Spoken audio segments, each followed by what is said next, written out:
Hello guys, today we're going to solve code 647 palindromic substrings. Generally, palindromic it is nothing but an whenever this particular string we are reading from the left, it should be same as whenever we are reading from the right itself.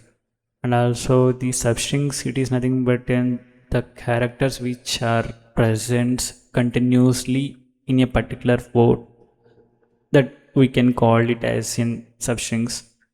Generally here they mention to calculate the, here actually they have given one sort of the word, and as well as and they are counting the number of palindromic substance which are present in the word itself.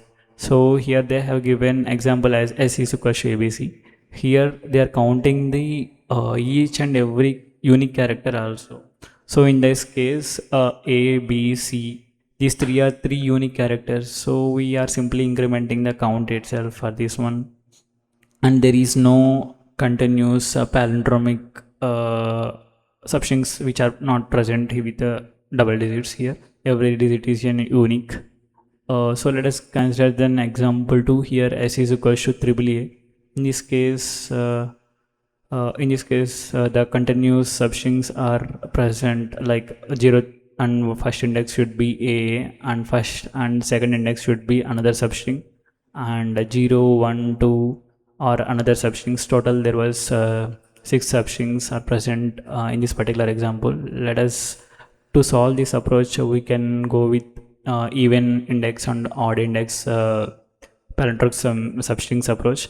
So for this one, for the even case, we'll just increment the right index by 1. In the odd case, we are simply just taking the right index as the index the position, and we are simply iterating over ith iteration.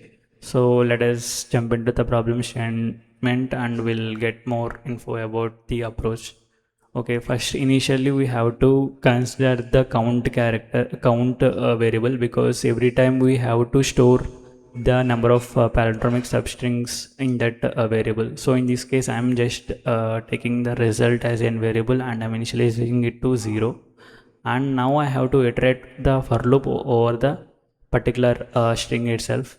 So for I in range len of s, and now we have to initialize the two pointers.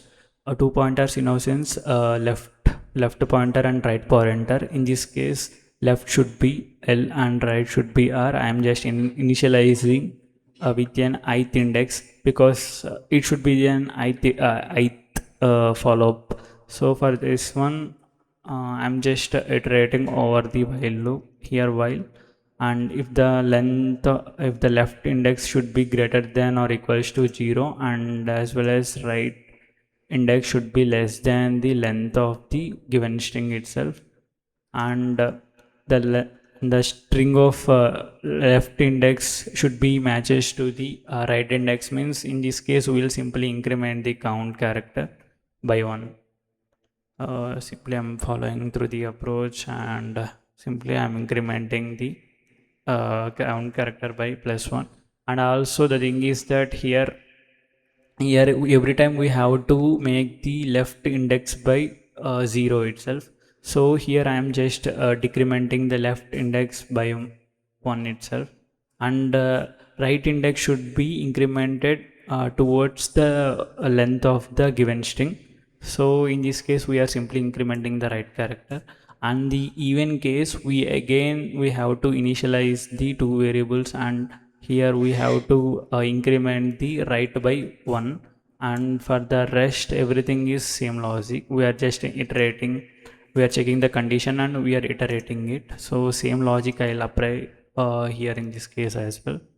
Len of s, and if the length of the string of the left side should be matches to the right side, in this case we are simply incrementing the count by 1 and decrementing. Same logic I am applying here, and we are simply here we need to return the result variable we'll get the number of substrings, the count of the substrings. Just we'll run the normal public test cases. It's passed, and we'll submit the code, and we'll check for the hidden test cases as well. Yeah, it's passing. So for this one, the time complexity should be big of n square, because here we are using multiple loops. It is every time it's iterating over n number of iterations. So it should be big of n square, and the space complexity for this approach should be big of n. Same in the case of the time complexity series, it should be every time it's need to iterate, so it should be big of n. Thank you guys. If you need any kind of doubts or anything, if you are facing, like, please comment it.